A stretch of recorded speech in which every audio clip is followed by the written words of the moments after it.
Qad aflaha man zakkaha. Qad aflaha. Kita ngaji yang betul ya, pakai ilmunya. Man zakkaha. Zakkaha. Ya. Pertama pakai qad. Qad itu kalau di ilmu nahwu namanya harfu tahqiq. Huruf yang menjamin kepastian. Ya, aflah dari kata falah. Ya, falah itu sukses dan bahagia. Kalau Anda buka kamus bahasa Inggris bahasa Arab, maka falah diterjemahkan success and happiness. Bukan sekedar bahagia, tapi ada suksesnya. Dia ada sukses saja disebut fauz namanya. Disebutkan derivasinya dalam Al-Qur'an 29 kali. Ya, ada faiz, ada fauzan, faizah, fauzi, itu sukses. Ya, fauzi, orang yang diharapkan sukses dalam hidupnya walaupun belum tentu bahagia. Ada faiz. Kalau bahagia saja, farah namanya.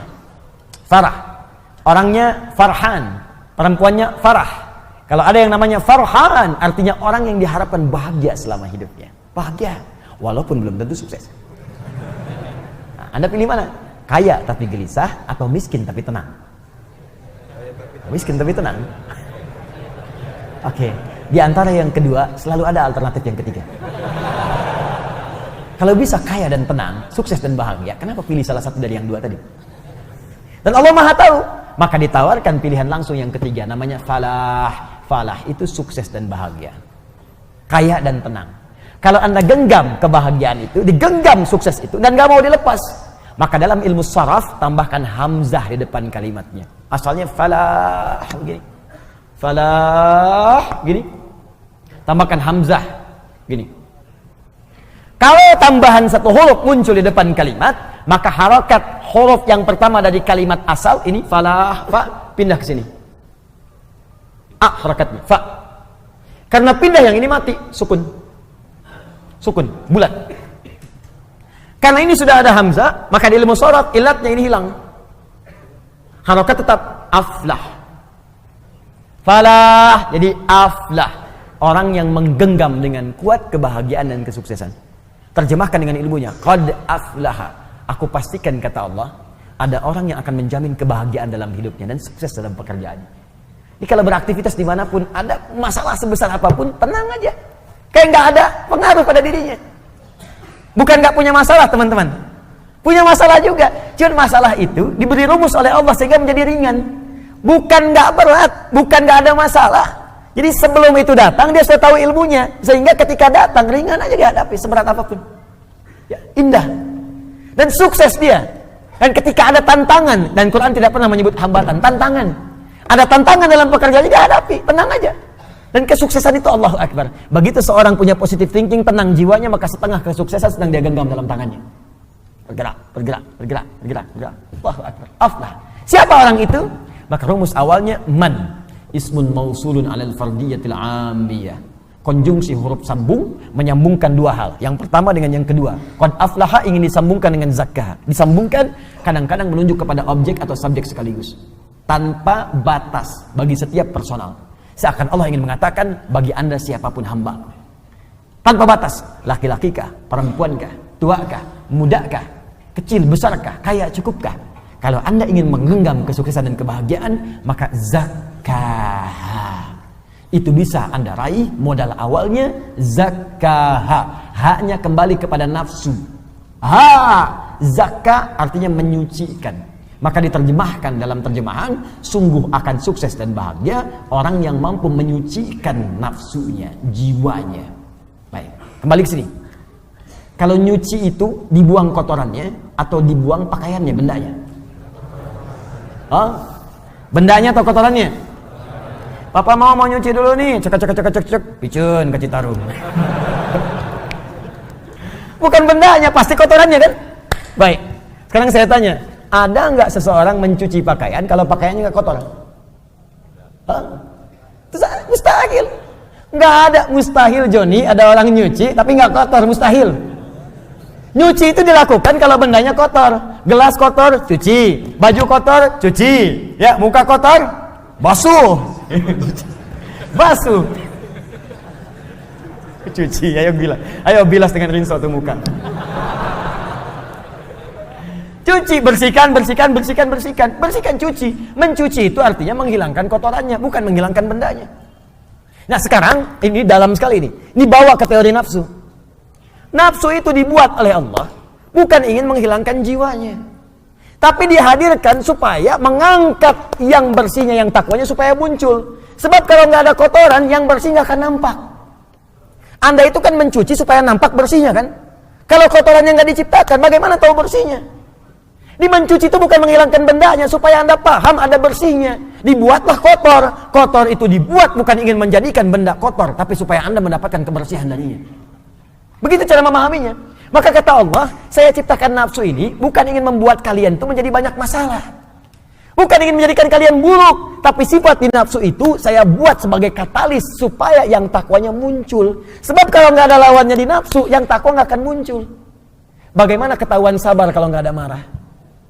Nggak ada hujan, nggak ada angin, nggak ada geledek, nggak ada petir, tiba-tiba marah aja. Gara-gara maneh yuk. Mustahil ada begitu, pasti ada pemicunya dulu. Ya, kalau Anda ingin mengangkat jujur, mesti ada bohong. Maka bohong diciptakan bukan untuk menjadikan manusia pembohong, tapi supaya jujurnya nampak. Sebab kalau nggak ada sifat bohong, jujur nggak akan kelihatan. Kalau nggak ada sifat ria, yang tawadu nggak akan nampak. Kalau nggak ada sombong, sifat rendah hati nggak akan nampak. Makanya diciptakan sombong, bukan ini menjadikan manusia sombong, bukan. Makanya ketika Qarun sombong, oleh Allah dicela. Buka Quran surah 28 ayat 76 sampai 77 itu. Inna Qaruna kana min qaumi Musa fabagha alaihim. Qarun itu termasuk kaumnya Musa, sombongnya luar biasa. Bagha, sombong dengan harta. Togha, sombong dengan kedudukan. Ingat, indah bahasa Arab itu. Togha, sombong dengan kedudukan. Makanya Fir'aun ketika disebut sombong, kalimatnya pakai togha. Idhab ila fir'auna innahu togha. Tapi Qarun bagha. Inna Qaruna kana min qaumi Musa fabagha alaihim. Bagha dengan harta. Kalau tidak disebutkan siapa orangnya langsung, kapan kejadiannya, ini menunjukkan kejadian tersebut akan terjadi lagi di masa depan dengan tokoh yang berbeda. Fir'aun bukan nama asli, tapi gelar yang melekat kepada Raja Mesir. Faraoh, bahasa Arabnya Fir'aun. Ini menunjukkan ada potensi kesombongan jika melekat pada kedudukan. Maka hati-hati. Ada ilmunya, kelola itu supaya tidak sombong.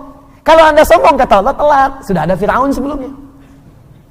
Harta juga begitu. Ada potensi kesombongan jika melekat pada harta. Contohnya Qarun. Qarun sombong, hartanya banyak.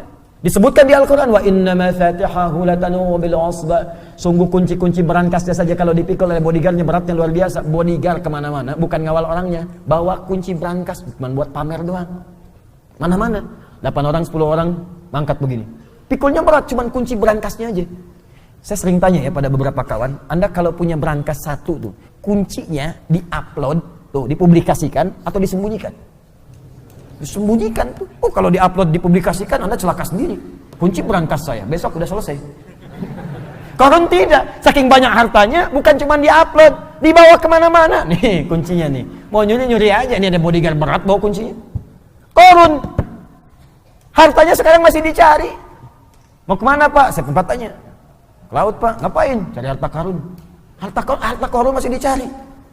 Sombong dengan harta, bagha, ditegur oleh Allah. Apa jawaban Allah? Wabtaghi fima atakallahu daral akhirah wa la tansa nasibaka minad dunya. Hai Qarun, saya titipkan harta ini bukan untuk sombong. Kelola itu. Tepis kesombongan, arahkan supaya engkau tawadu beramal dengan hartamu. Kalau ada orang sekarang baru punya Ferrari 1 sudah sombong. Cuma dipanasin malam, balapan sama taksi, bolak-balik gaya doang. Telat. Kalau ada yang begitu datang bawa Ferrari cuma buat sombong, bilang, Pak, telat. Kasihan kalau sama Qarun. Takhasabna, datang likuifasi, dilipat semuanya. Maka kembali ke sini, perhatikan baik-baik. Jadi ternyata rumusnya begini. Rumusnya paling cepat seperti nyuci tadi. Diciptakan, dibuat yang kotor ini bukan menjadikan diri kita penuh dengan masalah dan supaya berulah, tidak, tapi supaya menjadi katalis supaya yang baiknya muncul. Ini poinnya. Sebab kalau nggak ada yang ini nggak akan muncul. Dan cara menyikapinya sederhana. Begitu muncul di hadapan kita sifat yang jelek, maka cepat cari lawannya yang baik. Cuci itu artinya datangkan yang bersihnya, yang kotornya tutup. Jadi kalau ada teman Anda misalnya marah-marah pada Anda, apa lawan marah? Sabar. Maka ketika dia marah, kita sabar. Itu yang dimaksud dalam ayat Al-Quran, idfa' billati hiya ahsan. Jawab. setiap keburukan yang sampai ke kita dengan responnya lebih baik. Cara melihatnya supaya kita nggak capek, cara melihatnya kembalikan ke sini. Oh, marah dititipkan pada kawan saya sekarang bukan untuk menjadikan dia pemarah, tapi supaya Allah mengangkat kesabaran pada diri saya. Bukankah Allah mengatakan innallaha ma'as sabirin? Sungguh Allah bersama orang sabar. Bukankah kalimat pertama dalam Al-Quran bagi para penghuni surga dari malaikat adalah kalimat sabar? Quran surah ke-13 ayat 23 sampai 24. Salamun alaikum bima sabartum. Selamat Anda telah sabar saat di dunia. Namanya sobirin, dicela oleh kawan, marah-marah. Marah diciptakan bukan ingin membuat dia marah, tapi supaya sabar saya terangkat. Mungkin itu cara Allah mengabulkan doa Anda. Bukankah selama ini Anda berdoa kepada Allah, ya Allah jadikan aku dekat denganmu, ya Allah masukkan aku ke surga. Kalimat pembuka surga, sabar. Sabar lawannya marah. Begitu orang marah, sebetulnya Allah ingin menanamkan pahala dan menjawab doa Anda saat sebelumnya Anda meminta. Jadi kalau ibu di rumah bu, suami pulang tiba-tiba marah, berbahagialah ibu.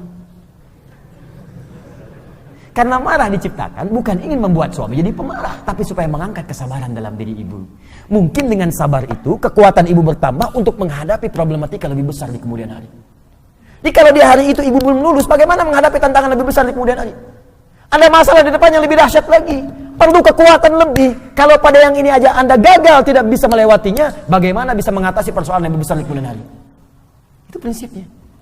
Ya begitu ada suami datang marah-marah, Masya Allah, Alhamdulillah, sabar.